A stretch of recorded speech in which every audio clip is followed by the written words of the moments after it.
Welcome back to our study on the book of Romans. This is Romans Education Part 1, and this is Session 6.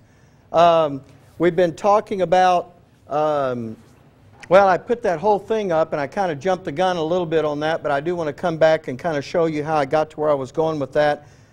But presenting your body a living sacrifice, and we talked about this a little bit last time, is not the same thing as yielding your members. In fact, the way I have it up here is yielding your members has to do with the holy aspect. In fact, remember we looked at that verse, yielding your members unto God, to righteousness, unto holiness. That word holiness actually shows up with the yielding your members aspect. So when I look at that second part about present your bodies a living sacrifice, comma, holy, then I see that yielding your members as connected to that. Presenting your body a living sacrifice means that you understand what God is wanting to do with this unredeemed body. You understand what He's doing by allowing it to be under the bondage of corruption. You understand what He's doing by allowing it to suffer the things that it's going to suffer. And you understand that there's some immediate and there's some eternal benefit to all of that for you and also benefit to your Heavenly Father. And by presenting your body a living sacrifice, you're saying yes to your Father that I understand. By the way, look, I think this makes perfect sense for another reason. And that's because can you really go into the education, still thinking that God is going to bail you out of all of the things that happen to come? He's going to send rain, or He's going to, miraculously, heal your broken arm, or He's going to, can you really go into the education not understanding this issue of your body and sufferings and being a joint heir? Can that really happen? I don't think so. I don't think that can happen. So I think it makes perfect sense for the first part of this checkpoint to say, are you really thinking about your body being a living sacrifice the way you're supposed to? Are you really presenting it to God to be that? And that means that you're understanding what God is doing in that, and that you're going to live, it's a living sacrifice, you're going to live that way from now on. In other words, you're consenting to cooperate with what God is allowing to happen to your body. And it's your cooperation with that makes the difference. Because as we said before, just because you don't present your body a living sacrifice doesn't mean those things are not going to happen. Those things are still going to happen. Now if you don't, well, I guess you can go ahead and moan and complain about things that are happening to you and ask God to do something about it. But you know what? I think it's really funny because I have them in my pocket too, and I'm looking around this room. I think it's really funny, isn't it? The number of people that are preaching about God being a God that heals, and they're wearing glasses to read the text from which they're preaching. Look. Oh, well, never mind. You go down that road.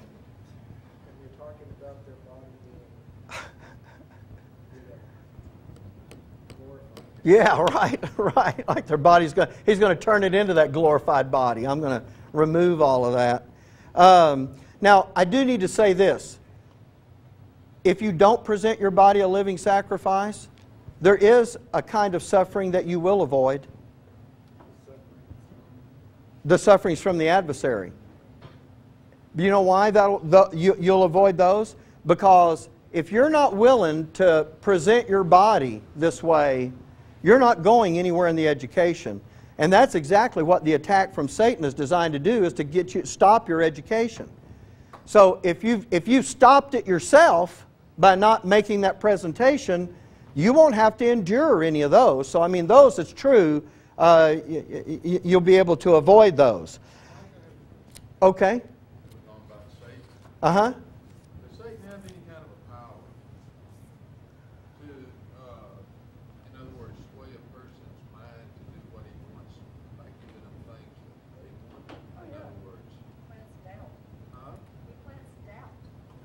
What I mean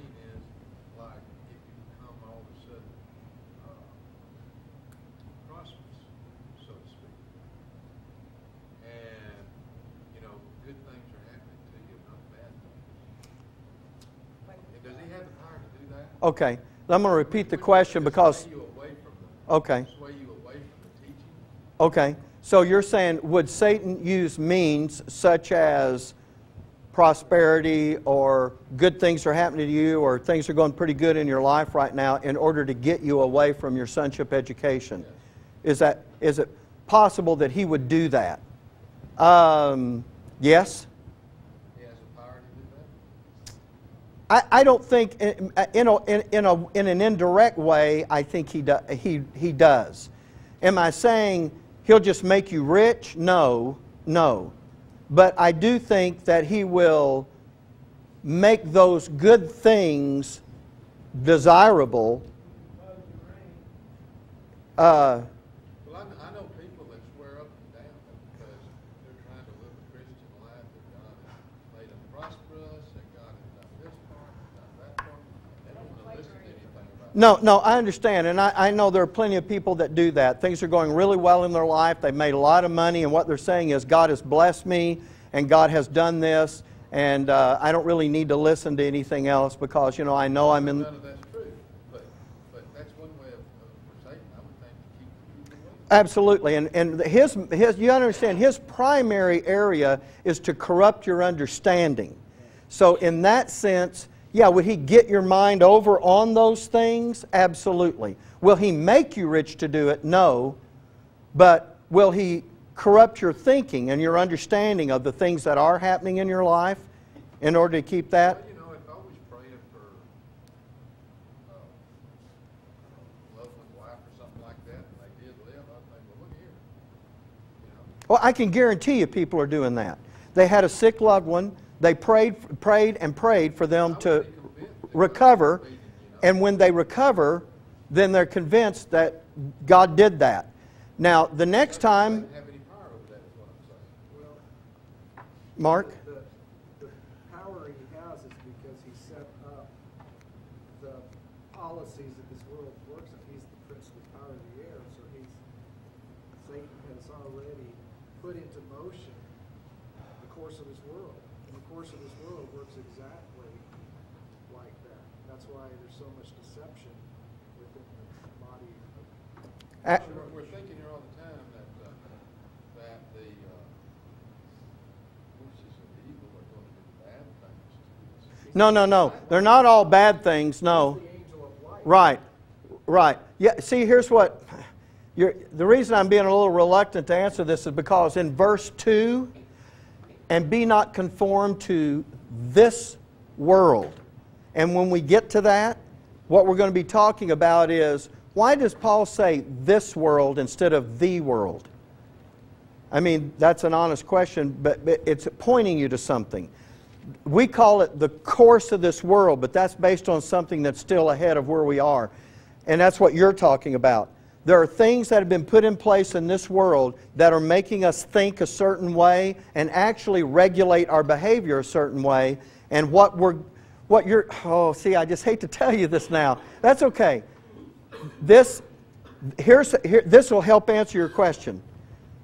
The reason for verse 2, following this, talking about not being conformed to this world, is because this world has made inroads into all of our lives to a greater extent than we ever imagined.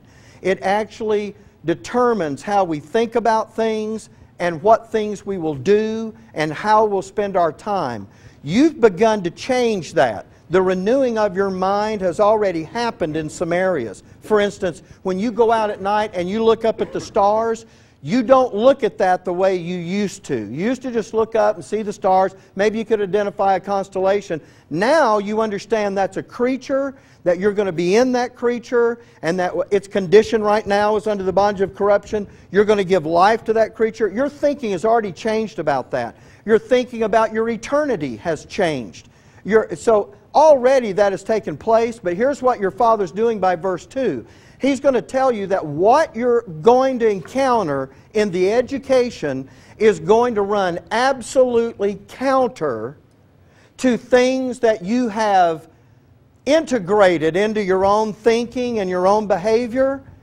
And if He doesn't warn you about it, when you hear Him, when you read something He says, and it runs so different from what you thought for years and years, what is the first reaction a normal person is going to have to that?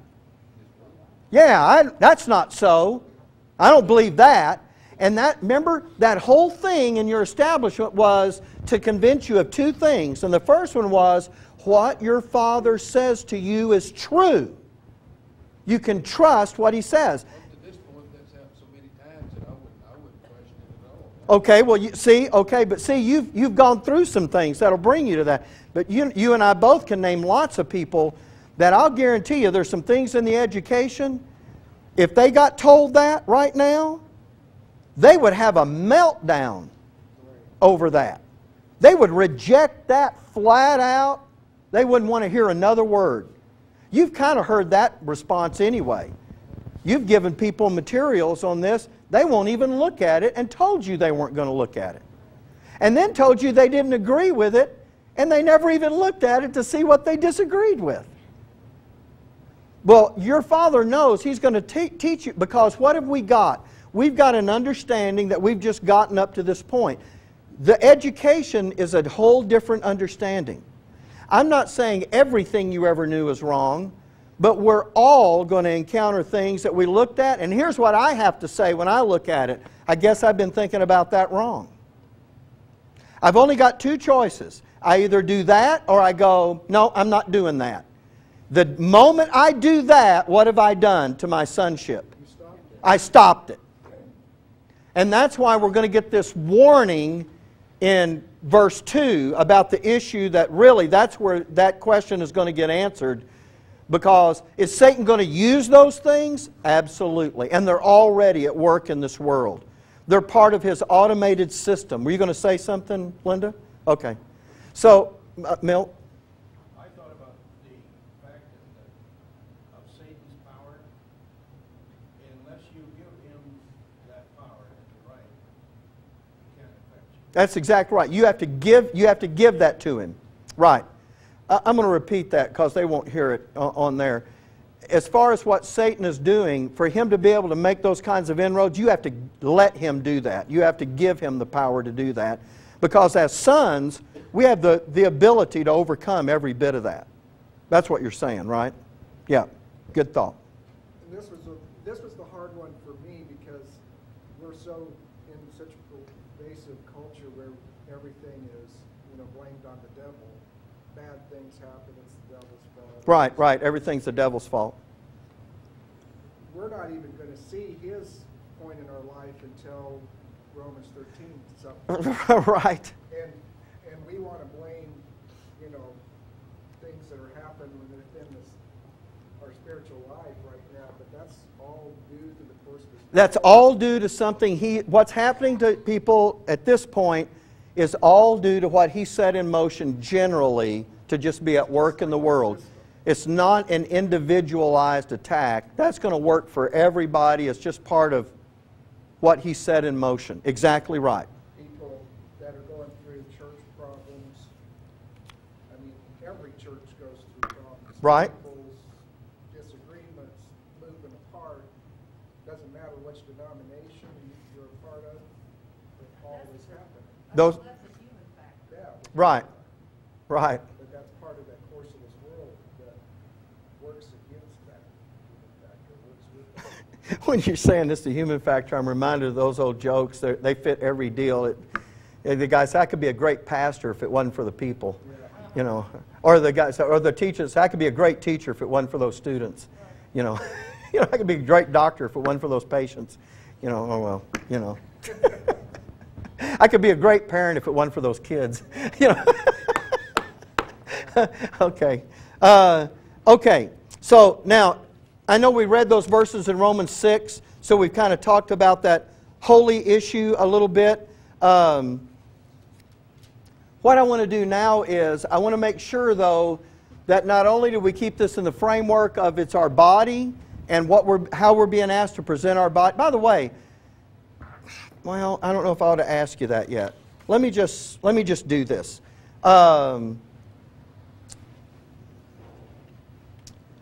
When is our body being a living sacrifice? I just want to make sure that we all understand it. I said, when we rightly respond to suffering.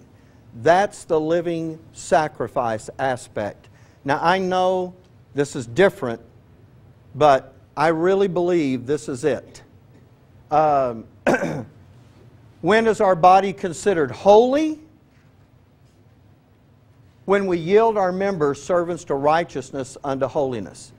And we are doing that, just as Romans 12:1 asks us to do, out of those mercies of God, out of our new identity in Christ. That's how we're able to do that.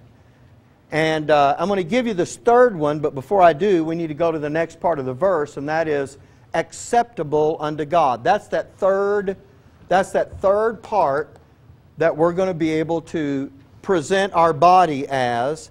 And so here's what acceptable is. It means worthy to be offered. Because you can present something to God, that doesn't mean it's worthy to be offered to Him. In other words, remember in the Old Testament, I'm not trying to say we're Old Testament, but in the Old Testament, sacrifices had to meet a standard. If you were going to sacrifice, something to the Lord, you didn't get to look over and go, you know what, this one I think going to be dead in about 3 days anyway. Let me just go ahead and sacrifice this one to God. You know what He wanted? He wanted the best of the flock. Right. So it has to be worthy to be offered. So when you're talking about your body and it being acceptable, so I go back to the living sacrifice as the grace to endure those sufferings. The body as holy means it's, and by the way, we didn't do this because I skipped ahead and I should have, but there's a meaning. Holy carries the idea that something has been dedicated to God. Remember, the vessels in the tabernacle and the temple were considered to be holy. They were dedicated to the service of God. But your dedication, I think, all of this fits within a context that we've already been in. It's not general, it's specific. And that is, we're given grace to endure as a son. Because that's different than just trying to hold out when you're going through something. You're presenting your body as holy, and you're yielding your members as a son. Because if you don't have that appendage on the end of this to set you in the right framework, everybody talks about that, but it's different term. Oh, I'm going to dedicate my life to God, right? But they don't mean what you're thinking of when you say, I'm dedicating my body as a son. Because that means there's more to it than just, it's just this general, I'm giving it to God. Are you following what I'm saying with that? It's more focused. It's as a son. The whole thing is that way. And when he talks about present your body as acceptable unto God, it's as a son. So there's that context that we have to keep with this the whole time. And so I want to take you back now to the verse that I was trying to quote when we were talking about this acceptable aspect, and that's going to be Romans chapter 8. Oh, this is those questions. And maybe we did these, yeah? Are you saying all of this, is it all in the context of suffering? Grace to endure, grace to live, grace to live. Am I saying that it's in the context of... All in the context of suffering, how we handle suffering? No, I think this one is. Okay. This one is not, and this one is not. I think these are three different issues. Okay. Yeah. Yielding your members Is, you know what? Producing righteousness out of a body that has sin dwelling in its members. And that doesn't have anything to do with suffering. That has to do with... You know what that has to do with? That has to do with putting your sonship skills into work in your daily life. Okay. You're going to actually yield your members to do that. The reason that there's a little bit of gap in this is because you haven't yet gotten that information, but you've been told how to do it. That's the word you are actually That's the one you're actually doing, and that's why I say, exactly right, which is why I say that's the godly living. You know what? Now, and what is godly living? It's living the way my Father, it's doing the things He would do, you know. And so that's what the sonship skills are going to allow us to do. So how will you do that? You will yield your members to righteousness unto holiness. So those last two really are things that we're going to learn in the curriculum. You've learned how to do it by yielding your members, or by what we're about to read in a moment here, by being spiritually minded. You've learned how to do it, but you haven't been doing that. Any of those three. Well, you just know about it, and you're trying. Right now, you're just trying to handle that the best you can. Okay. But when the education starts, you suddenly have something now to work with. Now we're being equipped. Yeah, it's almost like it's all been textbook up to now. Now it's about to put something in your hand. He's going to say, okay, now you know how. Break that thing down and put it back together. Now you'll be able to do it. Okay. So I ask these questions. When is our body a living sacrifice? When we rightly respond to suffering. When is our body considered holy? When we yield our members servants to righteousness unto holiness. And when is your body acceptable unto God? It's when the Spirit quickens it. And now I want to take you to the verses that talk about that, and that's Romans 8:5. So look, you know you remember this passage, but this is kind of like, remember Bob at the end of the last session said, I'm not sure, I need to go back and review that? Well, here it is right here. For they that are after the flesh do mind the things of the flesh, but they that are after the Spirit, the things of the Spirit. And we talked about what those things are. It's not all of the things the Spirit has ever done, like in Genesis 1 where the Spirit of God moved on the face of the waters. He's talking about the things the Spirit did when He gave you that new identity in Christ. That's the things He's talking about. For to be carnally minded is death. And you remember we came out of chapter 7 with this, and we understood that to live after the flesh or to be carnally minded was to try to serve God by keeping the law or some form of law. Instead, we're going to serve God by living out of who He made us to be. So, for to be carnally minded is death, but to be spiritually minded is life and peace. But if the Spirit of Him that raised up Jesus from the dead dwell in you. And remember, we talked about that word dwell means He's actually doing something in there. It doesn't mean He just happens to be there.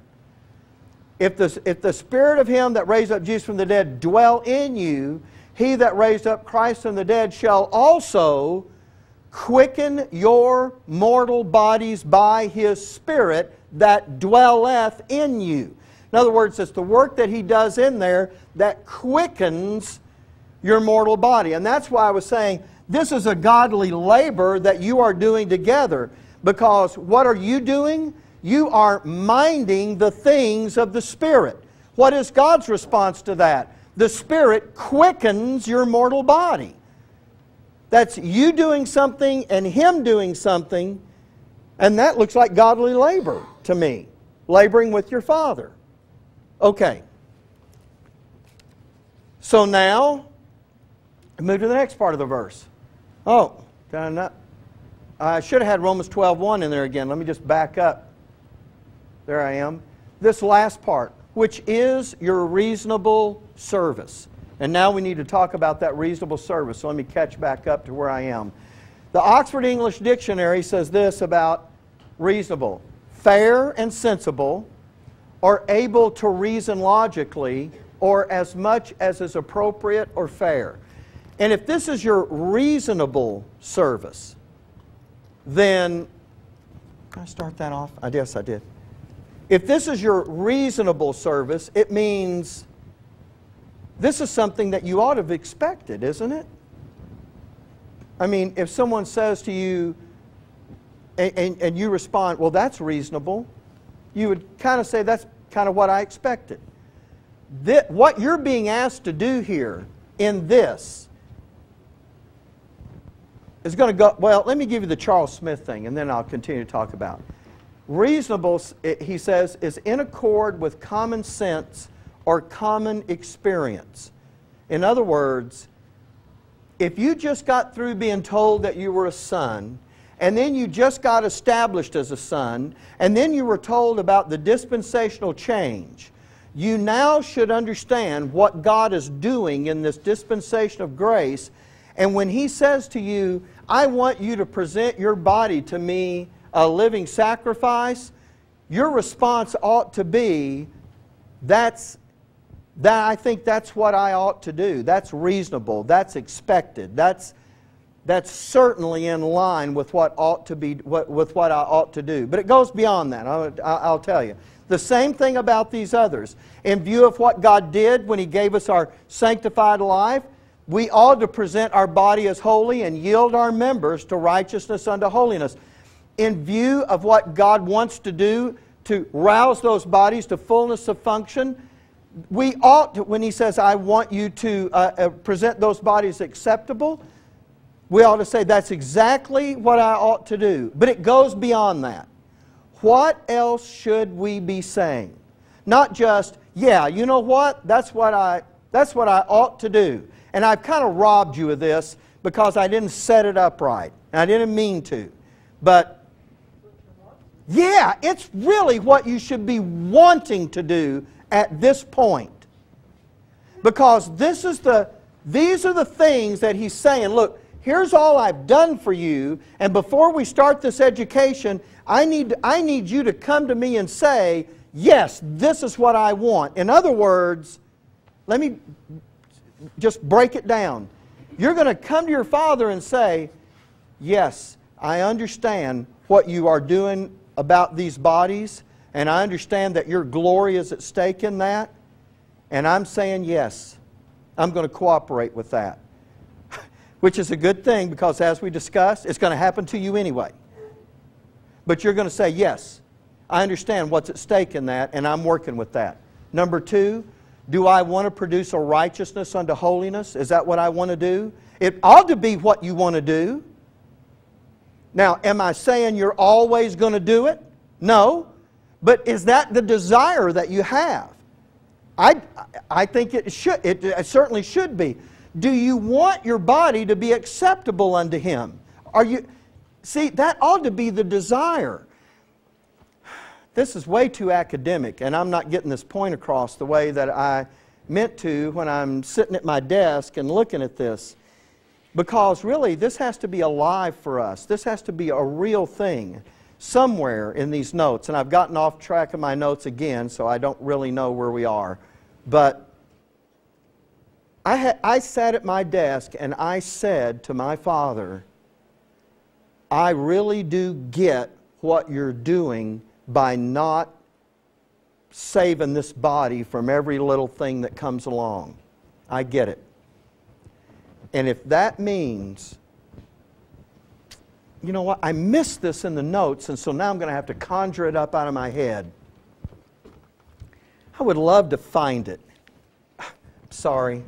Just give me a second and let me just see if I can just find this, because it's back before where we are.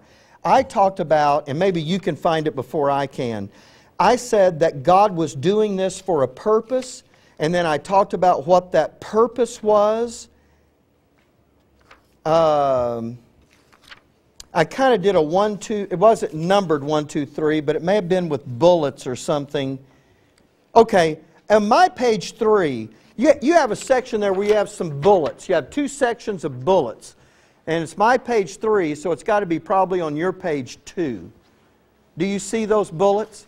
Okay, the second set, it starts with being a living sacrifice means that you understand some things. You see the bigger picture of what God is doing in this dispensation of grace. And then, here's the bullets. It was for a purpose that God did not redeem your body.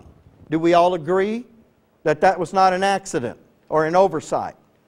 Number 2, God's purpose is to put the power of His grace on display in us. That's what He is wanting to do. Number 3, that power demonstrates something no one else can do. It equips us to endure any sufferings, even those that are unto death, to His glory, which means they have the opposite of their intended effect. And then number 4, the power of His...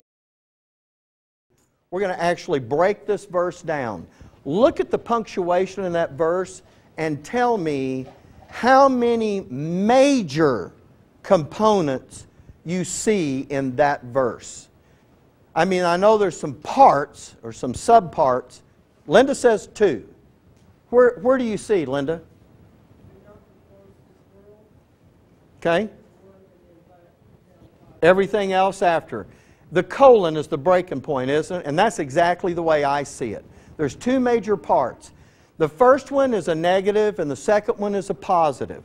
The first one's going to tell you what not to do, and the second one's going to tell you what to do. But really it's more than that. You know what it's actually doing? It's explaining to you the way that it's going to be from now on. Things are now about to change. Because you go to your Father in Romans 12:1 and present your body in those 3 ways, now everything is about to change. And here's what He's going to say. And be not conformed to this world. We talked about that just a little bit, in the previous session. And conformed, I think I have something for you on that. Conform. To comply with rules, standards, or laws, or to be similar in form or type. And you could say like this, molded to be like. If you're conformed, you have been formed. I think of it like a mold. And you know what the world tries to do? It tries to pour you into a mold. Now, I was going to be reluctant to give you any illustration of this, but I am going to give you one. Milt, I was talking to Milt before the service, and he was talking about they used to celebrate Christ's birth in September. There was a day in September when they used to celebrate that, because really December 25th is shepherds were not watching over their flocks in the hills. It's wintertime in Israel. They would have been doing that earlier.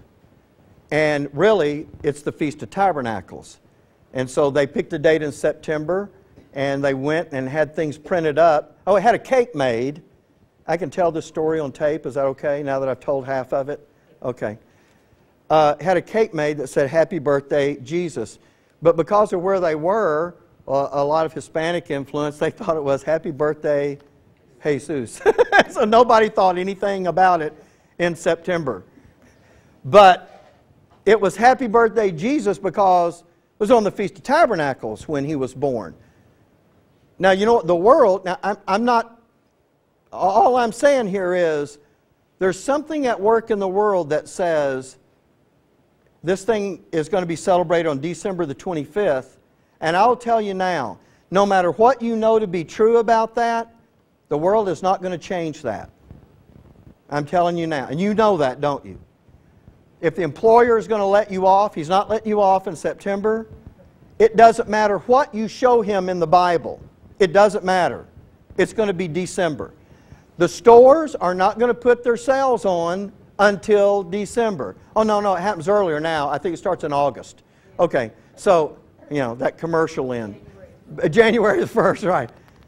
But you understand what I'm saying. There is a thinking and a behavior that the world has kind of now codified.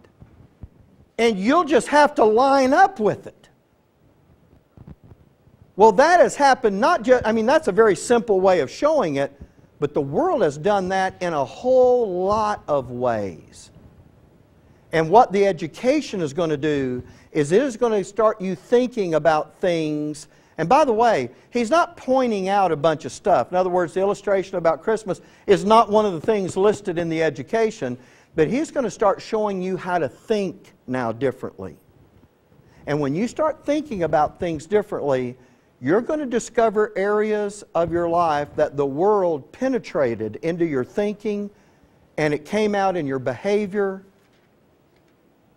And now your Father's going to ask you to no longer be, I missed it, sorry, conformed to this world, but He wants you to be transformed by the renewing of your mind. Okay. In the last, 9 seconds left. I don't even have time to do that. All right, then let me say this while it's on camera. I really, really need you. Your notes today are different from the normal notes, and I want to tell you how. I was very careful about putting these notes together because we're doing something that's very different. And really, everything in there has the ability to carry understanding to it. It's not like the normal notes, I'm giving you something and I'm talking about it, I'm just kind of expanding on it.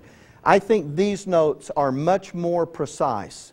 And that's part of the reason I struggled so badly today trying to give it to you, is because I knew I had worded it so correctly in the notes that if I wasn't telling it to you in the exact same way, I felt like I wasn't getting the point across to the extent. And I really didn't think you wanted me to stand up here and read the notes, because you can read them on your own. So I did go through it, but it wasn't nearly as good a job today as I have. Some days it's different. You ever notice some days you read the notes and you go, okay, but when we do it you go, you know, I get that. Today I think it's the other way. You may look at the presentation and go, okay, but when you read the notes, I think you'll say, hey, you know what? That nails it. I get that. So I need you to read these notes and really get this down. When we come back the next time, we need to finish up verse 2 so we can start the education itself. So before we leave, does anybody have a question about what that verse 1 presenting your body is about? Does anybody have a question about what you're saying yes to your Father about? About what you want to have happen? Does anybody have any fuzziness about that? On the holy part, that I know that's going to be the skills that we learn and stuff. But as far as the body, you're presenting that body, but you're presenting. actually doing that. No, you're presenting your body to say, you know what? I want through this body to produce a fruit unto holiness. What is meant by holiness? Quicken means to rouse to fullness of function. In other words, it means the engine is running on all 8 cylinders. And, huh? Well, it has awakened and it is alive, but now it is fully producing everything that it can produce. That can only be done. See, the Spirit has to do that. In other words, as you say, it's what you're doing. I didn't write it up here, did I? It's as you are spiritually minded. In other words, you know what I mean when I say minding the things of the Spirit? You are thinking about who you are, who you have been made to be in Christ. And you're now going to operate out of that thought, not out of, I'm Clifford Kidd and I got to do the best I can. You've got to look at it and say, God has done some things for me I could never do on my own, and it's because of those things now that I'm going to do this. That's being spiritually minded. And when you do that, He quickens your mortal body, and He allows it now to produce a righteousness that God looks at and says, I'm perfectly pleased with that. That's compatible with me. Now that's a subtle difference, because you may be doing the exact same thing, let me pick on Sandy, that Sandy's doing. And Sandy does this. He goes, I'm going to do it, but I'm going to do it because for any other reason. I'm going to do it because the law says, or I'm going to do it because some preacher's expectation is, or I'm going to do it because... See, he's doing it out of something else. That's not being spiritually minded. That's carnally minded. Yeah, if you do it out of obligation, I'm doing it out of duty. That's carnally minded. Your Father says, I want you to do it out of who I have made you to be. I did that. You do it out of what I did, not out of what motivates you in your head. You let this now be it. And when you do that, the Spirit then, He may be doing the same exact thing. Another guy doing the same thing you're doing, but he does it out of obligation. You do it out of your new identity in Christ. And God says about His, that means nothing to me because He produced it. Well, it's what you're talking about, acceptable.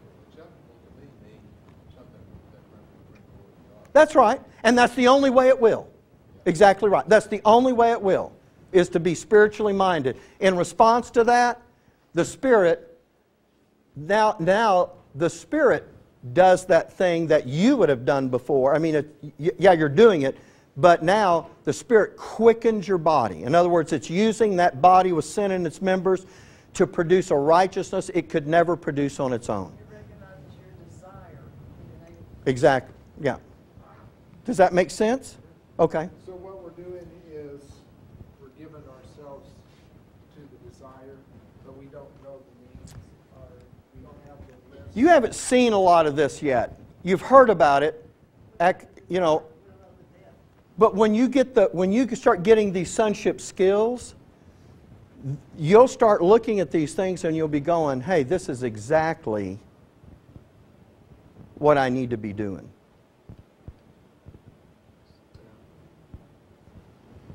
So this is the checkpoint.